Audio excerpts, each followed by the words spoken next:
In today's video, I'm going to talk about suppression, ferrite beads, toroids, and things like that. What is a toroid? What is a ferrite bead? And things like that. It is a special device which is used for suppressing unwanted, signals, voltages induced due to interference and EMF, RFI, and things like that, okay, generated by all electronic units. You do get them in different forms and shapes and different applications. You get the clip-on ones, which just clips on the cable. You get the screw-in type that you can actually screw in within the core of the coil for tuning and things like that, sliding over the wires, and, many different shapes and sizes. As I said, the ferrite beads and toroids and beads, they have to be, there's infinity different sort of applications. Depends on what frequencies, what voltages, what currents you want to suppress, something like that. Everybody, although not aware, is using one on his laptop, TV, hi-fi, any electronic gadget. By law, they have to have some kind of a beads and some kind of a suppression. Whether it's to suppress the PC boards, like a solder type or ferrite, sort of sliding rings and clip-on rings and things like that.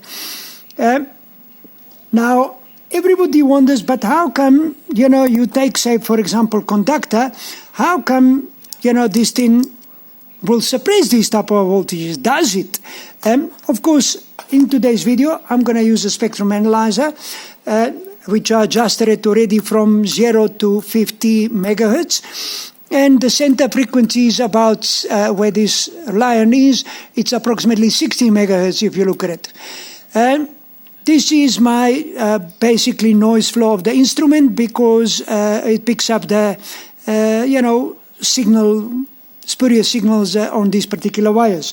And of course, I'm going to use my portable generator, which generates anything from 0 to approximately 3 gigahertz. So what I'm going to do is I'm first going to get a measured maximum signal going into the instrument direct from the actual instrument. Okay. So now let's see over here, what have we got? If you look at it, you will see the signal. That's a maximum signal. It's from there to here.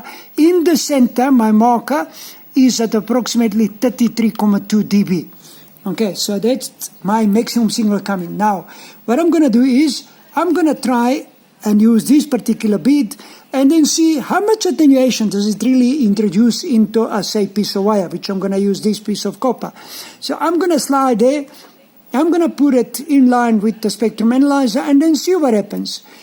If you look at it very carefully, okay, so now we got up to 3 gigahertz going over there, and we're going to measure how much signal we have attenuated. If you look at it now, the signal from here to there has shifted downwards. Now my marker is no more in the center of that signal. So what I'm going to do is I'm just going to gently position it in the center, okay, which is somewhere there, okay. So now I'm in the center of that actual signal, maximum signal.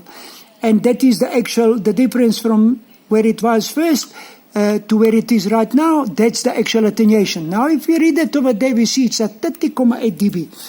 30.8 dB. So 33 minus 33.2 minus 30.8 gives us at approximately 2.4 dB. Now, 2.4 dB, it's approximately about 82% attenuation, 82 times, should I say, 82% attenuation of the actual interfering signal it would attenuate. Now, let's add one more and then see what happens. It should theoretically increase it by at least 1 dB. Okay, so I'm just going to put another. So now I've got 2 of them. Okay, let's just see. Okay, if you look at it, again, it has shifted the center. It's no more in the center. Now I'm going to shift it slightly with a marker, with a button, Okay, look at it, it goes. Okay, there we go. We are in the center. Now we are at 28,8. If you look at it, that's 28,8. So now we have attenuated with two of them, 33,2 minus, say, 28,8. That gives us at approximately just over 4,2 dB. Now 4,2 dB, that is approximately, I'll tell you now how many times attenuation. It's approximately about 300%. 300%. So just by putting two beads, as you can actually see it over there, I have attenuated signal by approximately 300%. So it's not the magic, it's just a pure physics. I'm not going to go into the mechanics of how he attenuates because that's a subject for another video. So that actually proves. Let me try another clip-on ferrite and see what actually happens, okay? How much does it really attenuate?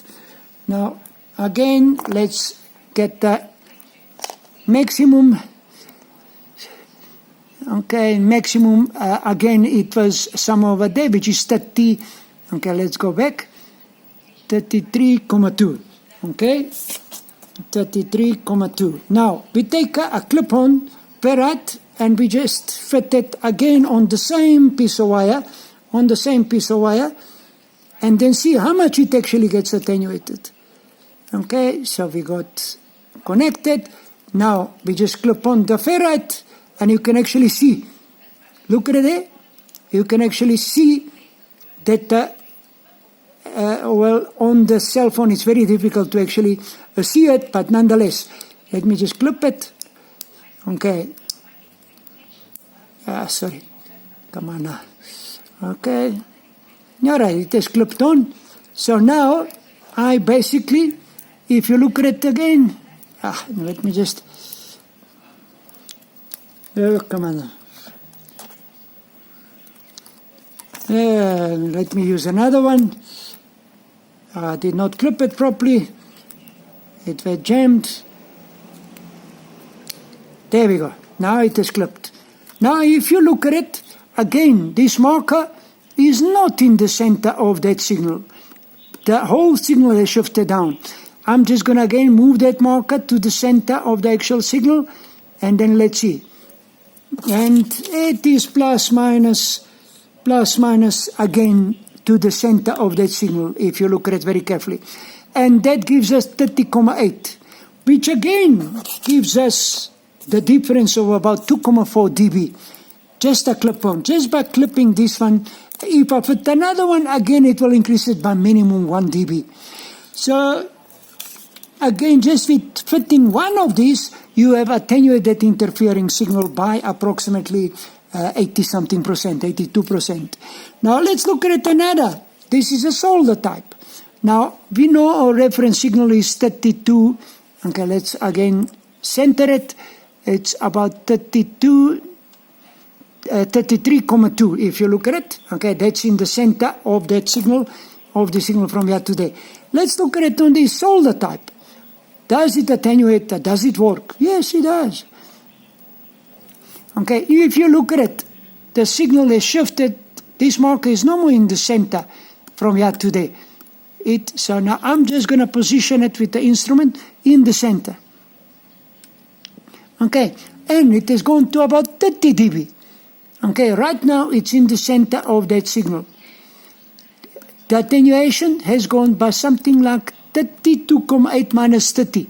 That is 2,8 dB, which is substantial. That's nearly 200%. It is attenuated that small little bit with the ferrite top of thing. So by putting one extra, it will attenuate approximately 1 extra dB. But it's basically it's just been proven, and I'm just showing you that these things, yes, they do work, and they're very essential.